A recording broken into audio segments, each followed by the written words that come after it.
एक वक्त था जब अमेरिका ज़मीन पर सबसे बेहतरीन गाड़ियां बनाता था। हमारी असेंबली लाइंस की गूंज थी।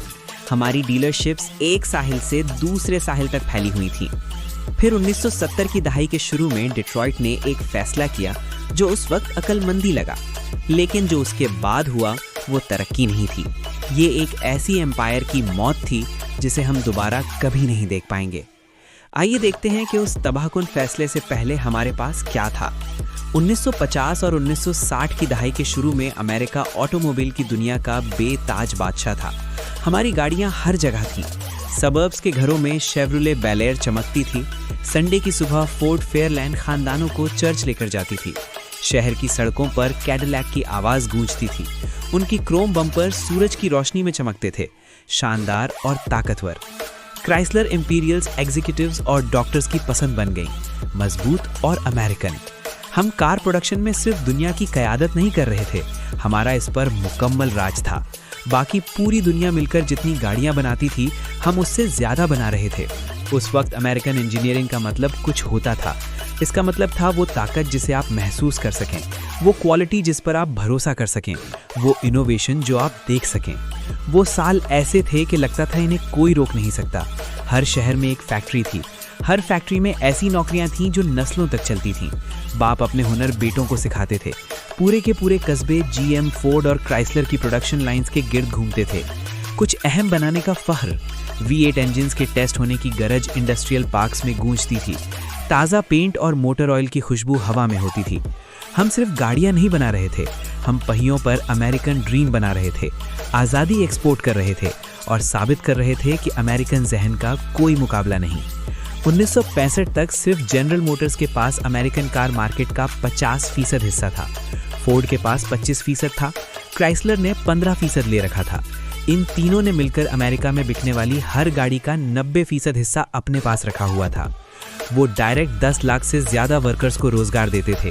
लाखों मजीद लोग उन सप्लायर्स, डीलर्स और वर्कशॉप्स पर मुनहसिर थे जो उनके गिर्द थे। अमेरिकन कार इंडस्ट्री सिर्फ एक इंडस्ट्री नहीं थी, ये पूरी मईशत की रीढ़ की हड्डी थी। लेकिन कुछ बदलने वाला था, कुछ ऐसा जो सब कुछ तबाह करने वाला था। 1960 की दहाई के आखिर तक डिट्रॉइट के एग्जीक्यूटिव्स को एक नई हकीकत का सामना था। पहली बार बाहर के कंपेटिटर्स जगह बना रहे थे। वोल्क्सवैगन बीटल्स हर जगह नजर आने लगी थीं, सस्ती और कम तेल पीने वाली। टोयोटा और डैटसन जैसे जापानीज मैन्युफैक्चरर्स छोटी, काबिले भरोसा गाड़ियां लेकर अमेरिकन मार्केट में दाखिल हो रहे थे। ये इंपोर्ट्स मार्केट शेयर ले रही थीं, खास तौर पर नौजवानों में जो अमेरिका की बड़ी बड़ी ज़मीनी कश्तियां अफोर्ड नहीं कर सकते थे। इस खतरे पर डिट्रॉइट का रद्द-ए-अमल सब कुछ तय करने वाला था। उनके पास 2 रास्ते थे। वो क्वालिटी पर मुकाबला कर सकते थे, बेहतर इंजीनियरिंग में इन्वेस्ट करके, ज़्यादा काबिले भरोसा पुर्जों और बेहतरीन कारीगरी के साथ, या फिर वो कीमत पर मुकाबला कर सकते थे, जहां मुमकिन हो खर्चा कम करें ताकि मुनाफा ज़्यादा रहे और सस्ती गाड़ियाँ बनाएं। 1970 की दहाई के शुरू में डिट्रॉइट ने अपना फैसला कर लिया। उन्होंने क्वालिटी के बजाय कॉस्ट कटिंग को चुना, लंबी मुद्दत की शोहरत के बजाय फौरी मुनाफे को चुना। उस एक फैसले ने अमेरिकन कार मैन्युफैक्चरिंग को तबाह कर दिया। उस वक्त ये दलील मंतकी लगी, क्वालिटी बेहतर करने पर अरबों क्यों लगाएं जब अमेरिकन पहले ही हमारी गाड़ियां खरीद रहे हैं। रिलायबिलिटी की फिक्र क्यों करें जब कस्टमर्स वैसे भी हर 3 साल बाद गाड़ी बदल लेते हैं। बेहतर मटेरियल पर पैसा क्यों खर्च करें जब सस्ता माल शोरूम में देखने में वैसा ही लगता है। अकाउंटेंट्स ने कंट्रोल संभाल लिया था, और अकाउंटेंट्स अच्छी गाड़ियां नहीं बनाते, वो मुनाफा बख्श गाड़ियां बनाते हैं। कुछ अरसे तक ये कॉस्ट कटिंग नजर नहीं आई। पतला स्टील जिसे जल्दी जंग लग जाता, सस्ता इंटीरियर मटेरियल जो फट जाता और रंग उड़ जाता, प्रोडक्शन तेज करने के लिए क्वालिटी कंट्रोल में कमी, इंजन्स जो 1.5 लाख मील के बजाय सिर्फ 50,000 मील चलने के लिए डिज़ाइन किए गए। ये फौरन जाहिर नहीं हुआ।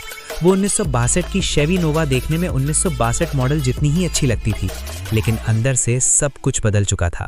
जो पुर्जे मेटल के होते थे वो प्लास्टिक के बन गए। जो हिस्से ध्यान से जोड़े जाते थे अब बस कोटा पूरा करने के लिए ठोंक दिए जाते थे। कारीगरी के फख्र की जगह तेज रफ्तारी ने ले ली। फिर 1973 आया। ऑयल क्राइसिस ने अमेरिका को किसी हथौड़े की तरह मारा। ओपेक ने तेल की एक्सपोर्ट्स रोक दी। रातों रात पेट्रोल की कीमतें 4 गुना बढ़ गईं और अमेरिकन अपनी टंकियां भरवाने के लिए मीलों लंबी कतारों में घंटों इंतजार करने लगे। अचानक वो बड़ी खूबसूरत तेल पीने वाली अमेरिकन गाड़ियां बोझ बन गईं। एक कैडिलैक एल्डोराडो 1 गैलन में 8 मील करती थी। एक फोर्ड एलटीडी शायद 10 करती अगर आप प्यार से चलाते। दूसरी तरफ टोयोटा कोरोला 25 मील 1 गैलन में करती थी और हर दूसरे हफ्ते खराब भी नहीं होती थी। जापानीज इस लम्हे के लिए तैयारी कर रहे थे। उनकी गाड़ियां छोटी थीं, कम तेल पीती थीं और लंबे अरसे चलने के लिए बनी थीं। डिट्रॉइट बड़ी, प्यासी और सस्ती गाड़ियां बना रहा था। जब 1979 में पेट्रोल $2 फी गैलन हुआ, जो आज के $8 के बराबर है, तो अमेरिकन्स ने डिट्रॉइट को छोड़ दिया और जापानीज गाड़ियां खरीदी। इसलिए नहीं कि वो चाहते थे, बल्कि इसलिए कि वो मजबूर थे। 1970 की दहाई के वक्त तक अमेरिकन गाड़ियां एक चीज के लिए बदनाम हो चुकी थीं, टूट फूट जाना। शेवी वेगा, जो 1971 में जापानीज खतरे के जवाब में लॉन्च की गई थी, एक तारीखी तबाही बन गई। इंजन्स जो 50,000 मील से पहले ही जैम हो जाते, बॉडीज जिन्हें कर्ज उतारने से पहले ही जंग खा जाता, दरवाजे जो खरीदने के 1 साल के अंदर ठीक से बंद नहीं होते थे। इसके बाद फोर्ड पिंटो आई और ये उससे भी बुरी थी। ये सिर्फ जंग नहीं पकड़ती थी या खराब नहीं होती थी, ये फट जाती थी। फ्यूल टैंक इतनी बुरी जगह लगा हुआ था कि पीछे से टक्कर लगने पर आग लग जाती थी। फोर्ड को इस खराबी का पता था। उन्होंने हिसाब लगाया कि डिज़ाइन ठीक करने से बेहतर है कि मरने वालों के मुकदमों के पैसे दे दिए जाएं। जब ये मेमो लीक हुआ तो डिट्रॉइट पर अमेरिका का भरोसा मर गया। वो मालिक जो दशकों से अमेरिकन क्वालिटी पर यकीन करते थे, अब खुद को हाईवेज पर खड़ा पाते, टो ट्रक्स का इंतजार करते जो अक्सर बुलाने पड़ते थे।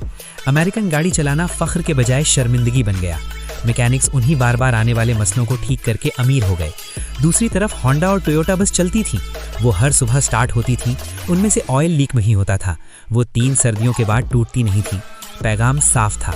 डिट्रॉइट ने उन्हीं लोगों को धोखा दिया जो अमेरिकन मैन्युफैक्चरिंग को सपोर्ट करना चाहते थे। डिट्रॉइट ने एक ऐसा तरीका ढूंढ निकाला जो चालाक लगा, लेकिन उसने बचे खुचे भरोसे को भी खत्म कर दिया। बैज इंजीनियरिंग। शेवी नोवा, पोंटियाक वेंचुरा, ओल्ड्समोबिल ओमेगा और ब्यूइक अपोलो सब एक ही गाड़ी थी, बस नाम अलग अलग। सेम शैसी, सेम इंजन, सेम सस्ते पुर्जे, बस ग्रिल और ट्रिम मुख्तलिफ। कस्टमर्स जो ओल्ड्समोबिल के लिए ज़्यादा पैसे देते थे कि क्वालिटी मिलेगी, उन्हें वही शेवरोले मिलती थी, बस हब कैप्स थोड़े फैंसी होते थे। एक कैडिलैक सिमरॉन के लिए $3000 ज़्यादा क्यों दें, जब वो बस चमड़े की सीट्स वाली शेवी कैवेलियर है। इस बेहिस रवैये ने उस ब्रांड लॉयल्टी को मार दिया जो नस्लों से मौजूद थी। वो खानदान जो 1920 से ब्यूइक खरीद रहे थे, उन्होंने देखा कि उनका पसंदीदा ब्रांड बस एक दूसरे बैज वाली शेवी बनकर रह गया है। वो इंजीनियरिंग टीम्स जो कभी अलग और मयारी गाड़ियां बनाने पर फख्र करती थीं, उन्हें मजबूर किया गया कि वो एक जैसी डब्बे जोड़ें जो सिर्फ ब्रोशर में अलग लगते हों।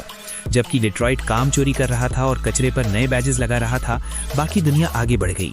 जापानीज मैन्युफैक्चरर्स ने लीन प्रोडक्शन को परफेक्ट किया और बेहतर गाड़ियां तेजी से और सस्ते में बनाई। जर्मन ब्रांड्स ने इंजीनियरिंग और परफॉर्मेंस पर पैसा लगाया। यहाँ तक कि कोरियन मैन्युफैक्चरर्स भी मार्केट में आ गए ऐसी गाड़ियों के साथ, अगरचे वो सादी थीं मगर टूटती नहीं थीं। 1980 तक डिट्रॉइट का मार्केट शेयर 90% से गिरकर 70% पर आ गया। 1985 तक ये 60% से नीचे था। आखिरी जिल्लत तब हुई जब अमेरिकन्स ने अपने मुल्क की बनी गाड़ियां ठुकरा दी। हमारे अपने लोग जो दिल से अमेरिकन जॉब्स को सपोर्ट करना चाहते थे, अब इस जुए का जवाब नहीं दे सकते थे जब एक होंडा अकॉर्ड शेवी साइटेशन से 2 गुना ज्यादा अरसा चलती थी। 1980 की शुरुआत में माशी मंदी आई और डिट्रॉइट के किए का नतीजा सामने आ गया। क्राइसलर 1979 में दिवालिया हो गई और बचने के लिए फेडरल बेल आउट की जरूरत पड़ी। ली आयोकोका नेशनल टीवी पर आया और अमेरिकन से भीख मांगी कि क्राइसलर को एक और मौका दें, वादा करते हुए कि इस बार वो मयारी गाड़ियां बनाएंगे। इसके बाद जो के कार्स आई, प्लिमथ रिलायंट और डॉज एरीज, वो ठीक थी मगर याद रखने काबिल नहीं। 70 की तबाहियों से बेहतर मगर कुछ खास नहीं। उन्होंने क्राइसलर को जिंदा रखा मगर अमेरिका की शोहरत बहाल न कर सके। जनरल मोटर्स जो कभी दुनिया की सबसे बड़ी और मुनाफा बख्श कॉरपोरेशन थी, उसने अपना लंबा और धीमा जवाल शुरू किया। 1980 की दहाई में उन्होंने जो गाड़ियां बनाई, उनमें कभी कभी एम्बिशन नजर आता।